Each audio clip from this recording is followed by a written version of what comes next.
우리가 예배 중에 불렀던 죄짐 맡은 우리 구주, 이 찬송가는 너무나 유명한 찬송가입니다. 이 찬송가를 지은 조셉 스크라이븐이라는 분은 아일랜드 더블린에서 신학과 문학을 공부한 사람이었습니다.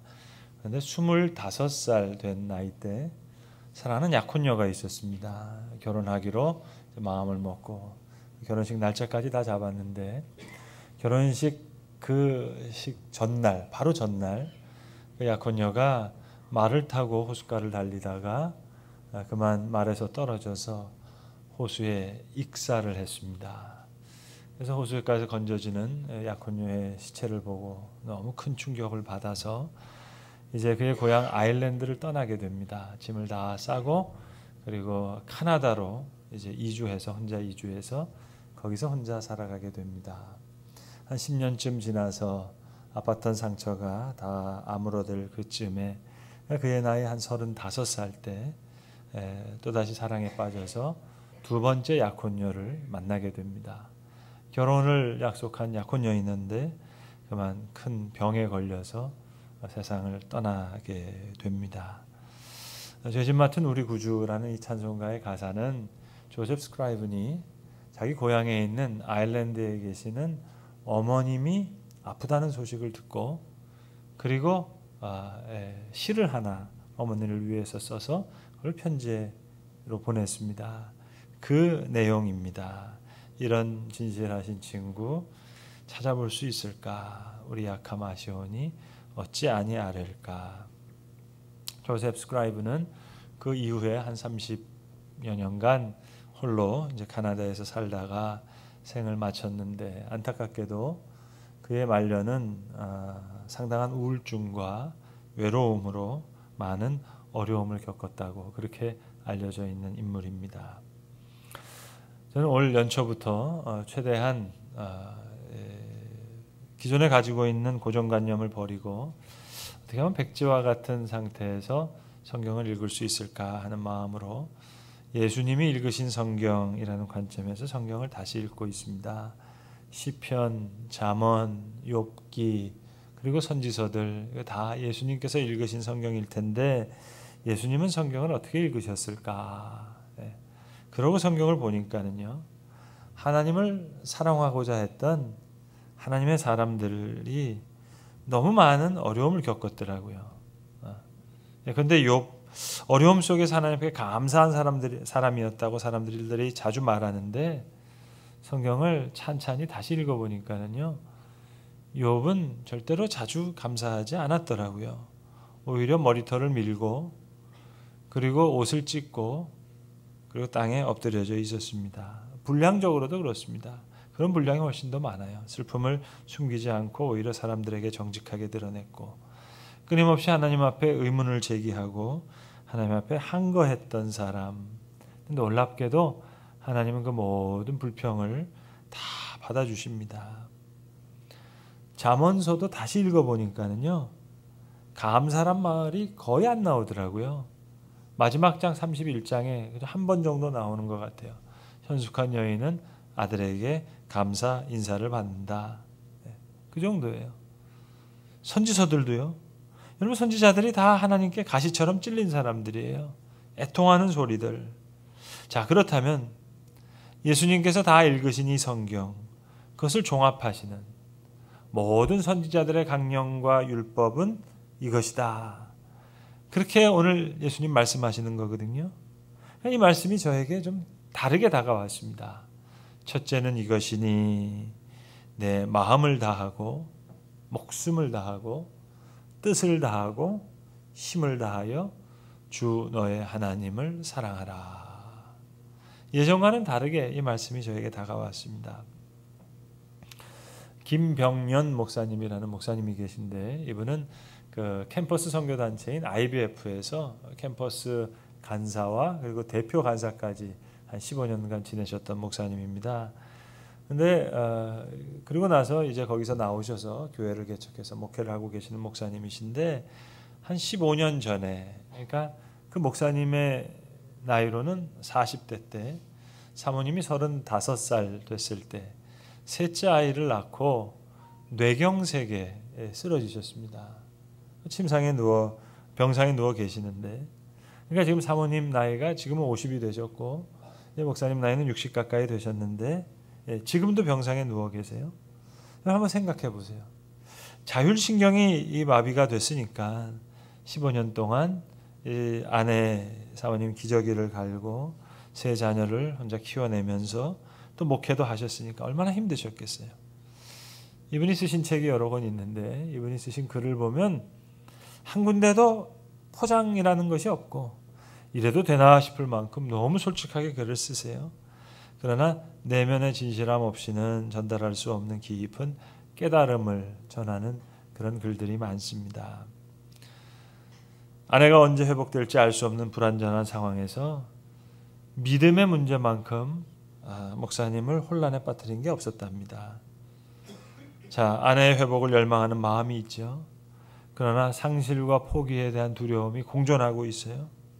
기도해도 아내가 낫지 않아요. 다른 사람의 강력한 기도를 의지해서라도 아내를 일으키고 싶지만 또 동시에 장모님은 내 믿음대로 될지어다. 병에서 일으키는 큰 믿음 같은 왜 사위가 목사인데 왜 기도해서 이걸 낫게 하면 되지. 이런 류의 말들에 대해서는 받아들이기가 힘들고 이 목사님이 쓰신 글 중에 감사의 폭력이라는 제목의 글이 있는데요. 아내가 쓰러지고 이제 수술실에 들어가는 날 기도원 가신 장모님이 아내는 꼭 낫는다 하는 응답을 받아오신 거예요. 김 목사 내 딸 다 낫는데 오직 감사만 하면 된다고. 그래서 성냥 한 갑을 사가지고 매일 1,000번제를 드리는 거예요.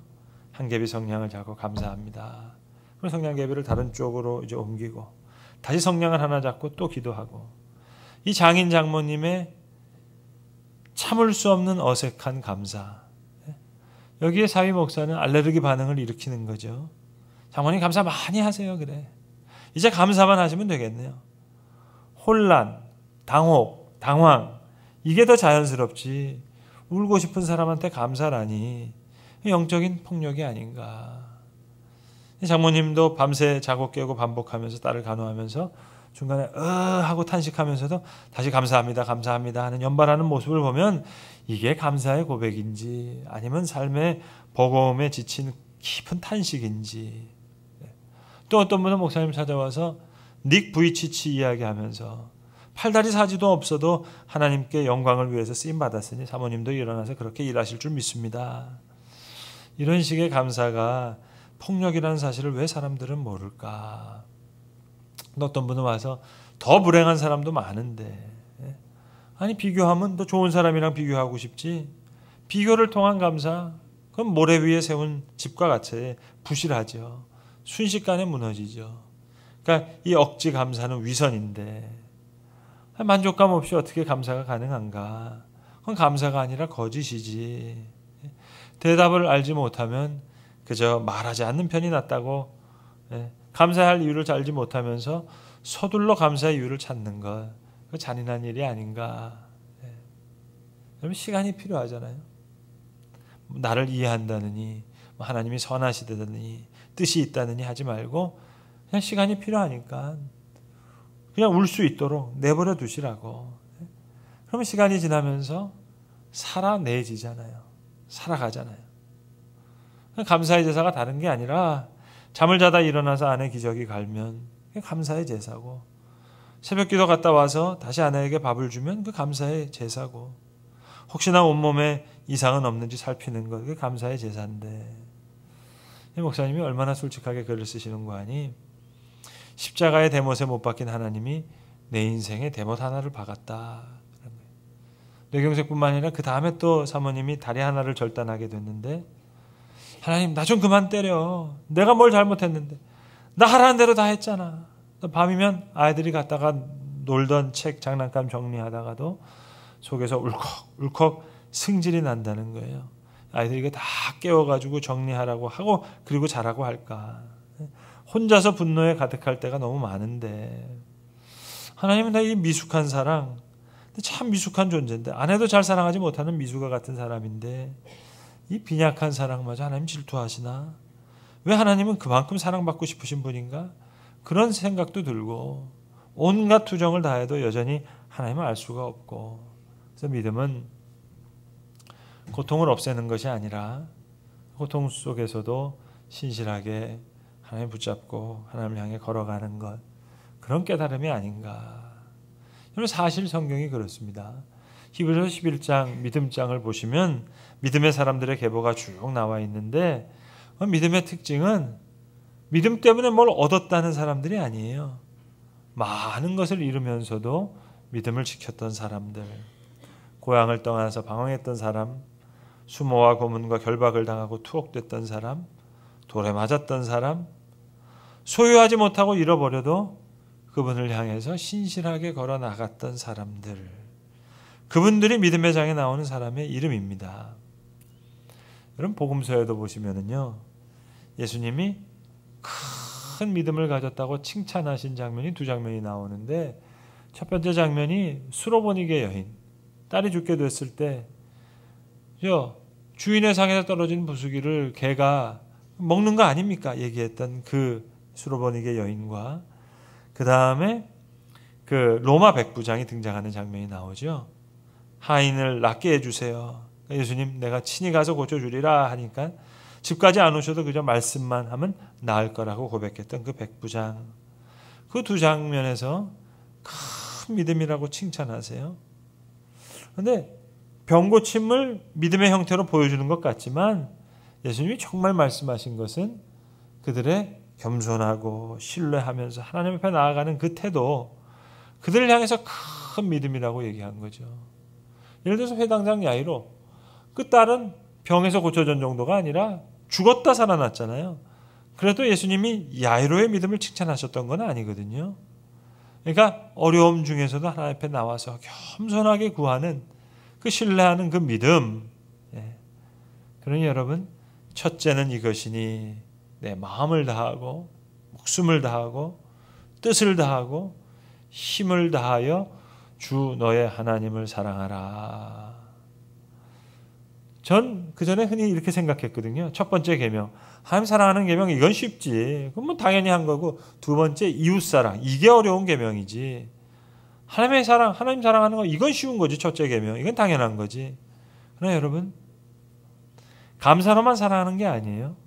탄식 중에도, 의심 중에도, 방황 중에도 사랑하는 마음이 있기에 내 마음을 다하고 내 목숨을 다하고 뜻을 다하고 힘을 다하여 주 너의 하나님을 사랑하라. 그렇게 말씀하신 것은 아닌지. 전 예전에 이 본문을 볼 때, 야, 하나님 욕심도 참 많다. 과연 이게 가능하긴 가능한 건가? 불가능한 거 말씀하신 거 아닌가? 그 생각했거든요. 그냥 사랑하라도 아니고, 다 모든 걸 다해서 사랑하라는 거예요. 차라리 1년 동안 주일날 한 번도 빠지지 말고 교회 나와라. 이게 쉬울 것 같은데, 마음 다하고 목숨 다하고 뜻 다하고 힘 다해서 사랑하면 난 남는 게 뭔가? 남는 게 하나도 없을 텐데 어떻게 이렇게 사랑하라고 하신 거예요? 말도 안 된다. 그런데 여러분, 감사 중에 사랑하는 것만이 아니라 의심 중에, 탄식 중에, 아픔 중에, 방황 중에 믿음의 길을 걸어 나갈 수 있도록 인도하시는 하나님에 대한 사랑과 믿음을 말씀하시기에, 그래, 그랬지, 그렇지, 그랬겠구나, 그랬구나, 그 생각이 들더라고요. 마음을 다하고 목숨을 다하고 뜻을 다하고 힘을 다하여 하나님을 사랑하는 거, 이거 어려운 일이죠. 그리고 잘 아시듯이 오늘 말씀에는 또 한 가지가 있습니다.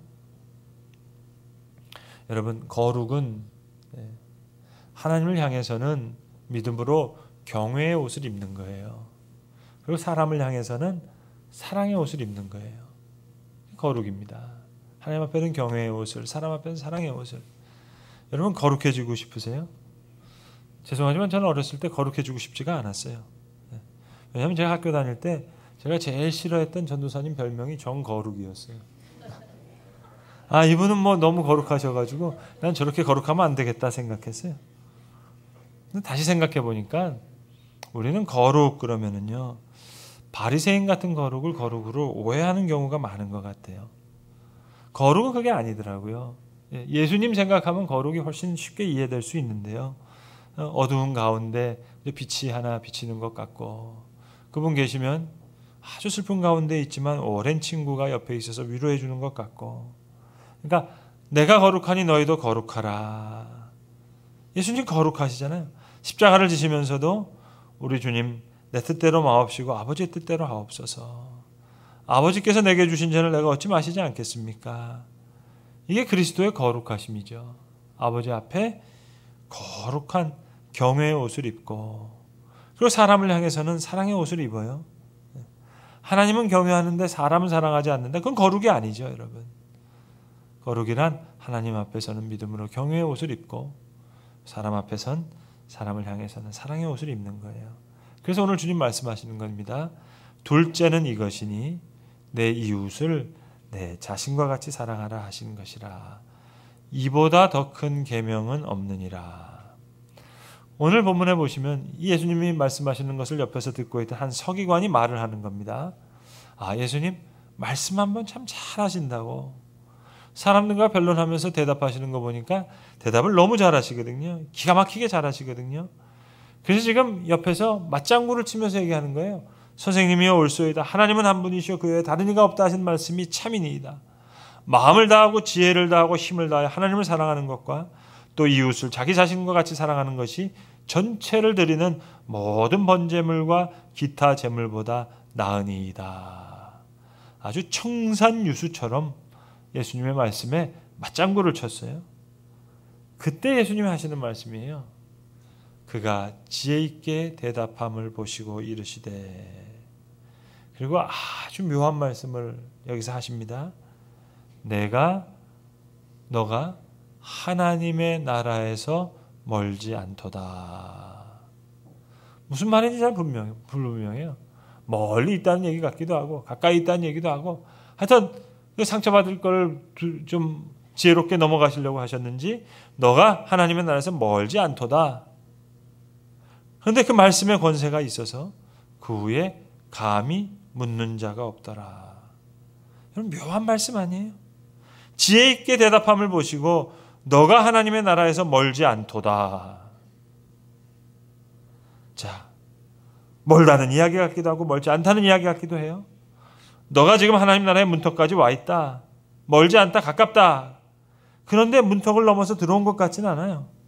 지금 뭔가 하나 아직 조금 덜 풀린 문제가 하나 있는 것 같아요. 뭔가 암시하는 바가 있어요. 이제는 말로 될 게 아니라는 얘기겠죠. 그러니까 이렇게 얘기하시니까 그 말씀의 권세에 눌려서 이제 사람들이 아무 말을 못했다는 거예요.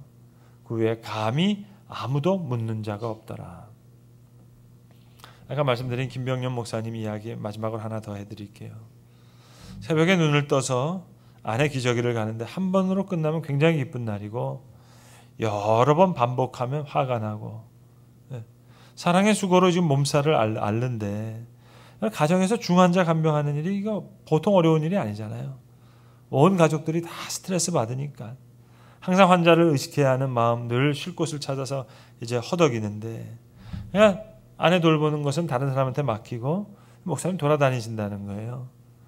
외부 집회도 많이 하시거든요. 열정, 비전, 소명이라는 말로 자신을 위장하기도 하고, 가끔씩은 그저 재정적인 핑계를 대면서 또 가정에 머무르면 나는 꿈이 없는 사람 같기도 하고 죽은 사람 같처럼 느껴지기 때문에 밖으로 이렇게 다니는데, 어느 날 한 집사님이 늦게 밤에 목사님 댁을 찾아왔다는 거예요. 암 수술하시고 어려움을 많이 겪는 가운데 아주 신실하게 영적 분별력을 익힌 지혜로운 한 분이 물으시더라는 거예요. 목사님, 사모님 제일 원하시는 게 뭘까요? 갑작스러운 질문에 목사님이 어리둥절해서 뭘 원하긴 뭘 원해? 일어나기를 원하겠지. 속으로 그렇게 생각하는데, 목사님, 사모님이 원하시는 건 목사님이 집에 함께 계시는 거예요. 맞죠, 사모님? 사모님이 눈을 껌뻑거리시면서 계속 눈을 그렇게 긍정하시더라는 거예요. 목사님 보세요. 이제 외부 설교 자제하시고요. 그래서 그 다음부터 환자에서 인간으로 아내와 나들이 하기로 결심했다는 거예요. 아무 역할 하지 못해도 그저 옆에만 있어 주어도 병이 빼앗아간 그 관계를 같이 이렇게 이동함으로, 물론 이건 뭐 거의 너무너무 힘든 거죠. 이동 침대를 장만하고 몸이 불편한 분인데 그러나 숨어 있었던 방에서 나와서 거리로 움직이고 아내를 환자가 아닌 사람으로 살아가도록 내 사람의 일부 영역에 아내를 동참시키고 마음먹고 이제 그렇게 살아가시는 분입니다. 코스모스를 보여주기 위해서 꽃길을 이동하면서 눈을 좀 떠봐 해도 눈 잘 못 뜨죠. 꽃은 보지 못해도 햇살은 비치니까. 여러분 일상의 삶에서 뭔가 떨어질 때 엄청난 상실을 겪잖아요. 근데 다가가는 한 사람으로 인해서 그 다가가는 그 한 사람이 있는 한 누구도 장애인으로 살지 않는다는 말이 있듯이 이 목사님 말씀이 그래요. 참 희한하게도 아이들이 자라더라는 거예요.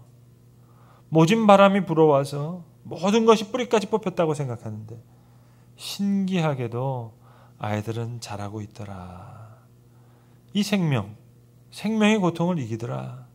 어른도 감내하기가 그토록 버거운 짐을 이 연약한 아이들이 어떻게 견뎌낼 수 있을까? 근데 모진 인생보다 생명의 힘이 더 커서 생명의 고통을 이기더라. 계절에 맞지 않는 옷 입고 다니고 머리도 제대로 비켜주지 못해서 헝클어진 머리로 학교에 가지만 그 생명이 아이들을 자라게 하고 생명의 고통을 이기더라. 그래서 아이들끼리 서로 지탱하면서 삶을 살아가는 거예요. 엄마가 아파도 아침마다 괴성을 지르면서 일어나는 어린 아이가 있고, 물론 예전 얘기죠. 침대에 누워 꼼짝도 안 하는 엄마 옆에서 침대를 붙잡고 장난치기도 하고, 아무것도 못 먹는 엄마에게 맛있는 과자 사달라고 투정 부리기도 하고, 아이들의 풍부한 정서가 질병으로 꽁꽁 얼어붙은 부모의 마음을 녹이고, 아내가 일어날 날 마음을 소망하면서 하루하루 견디는 어른들에게 아이들은 오히려 오늘도 웃을 수 있고 오늘도 놀 수 있다고 아이들이 가르친다는 거죠. 여러분, 고난을 물려주고 싶은 부모가 어디 있겠어요? 고난 물려주고 싶은 건 병든 아내를 사랑하고 가정을 지키는 아빠의 모습, 이런 어려움 속에서도 이웃을 사랑하고 교회를 신실하게 섬기는 모습 물려주고 싶어서 오늘도 그렇게 살아간다. 물론 눈물 흘릴 때가 많지만 지혜 있게 대답함을 보시고 너가 하나님의 나라에서 멀지 않도다. 하나님의 나라의 문턱까지 와 있다는 얘기예요. 그런데 뭔가 좀 불분명하잖아요, 여러분. 천국 가서 물어봐야 되는 거죠, 여러분. 아직 뭔가 완전히 다 풀리지 않은 것 같은, 멀다는 얘기인지 가깝다는 얘기인지 멀지 않다고 얘기하시는데 먼 것 같기도 하고 불분명해요. 그러나 분명한 것은 여기 있습니다. 이보다 더 큰 계명이 없다는 것. 그거 하나는 분명해요. 첫째는 이것이니 내 마음을 다하고 목숨을 다하고 뜻을 다하고 힘을 다하여 주 너의 하나님을 사랑하라 하신 것이요. 둘째는 이것이니 내 이웃을 내 자신과 같이 사랑하라 하신 것이다. 이보다 더 큰 계명은 없느니라. 이건 분명한 거죠. 이보다 더 큰 계명이 없다는 그 분명한 사실. 모진 인생보다 더 질긴 생명으로 우리 가운데 조금씩 이 계명의 실천을 우리가 몸으로 써내려 갈 때 조금 더 가까이, 조금 더 진실된 주님의 음성이, 너가 하나님의 나라에서 멀지 않도다 하시는 귀한 음성이 우리 가운데 더 가까이 들려지게 되리라 믿습니다. 기도하겠습니다. 아버지 하나님, 너가 하나님의 나라에서 멀지 않도다 하시는 말씀이 멀리 있다는 말씀인지 가까이 있다는 말씀인지 주님 불분명하게 들리는 것이 사실입니다. 그러나 분명한 사실, 이보다 더 큰 계명은 없다 말씀해 주셨사오매 마음을 다하고 목숨을 다하고 뜻을 다하고 힘을 다하여 하나님 앞에는 그 경외의 옷을 입고 사람 앞에서는 사랑의 옷을 입어서 거룩한 하나님의 자녀로 살아갈 수 있도록, 그리하여 더 가까이 더 진실하게 너가 하나님 나라에서 멀지 않도다 하는 귀한 음성을 들을 수 있도록 우리에게 은혜 베풀어 주시옵소서. 우리 주 예수 그리스도의 이름으로 기도합니다. 아멘.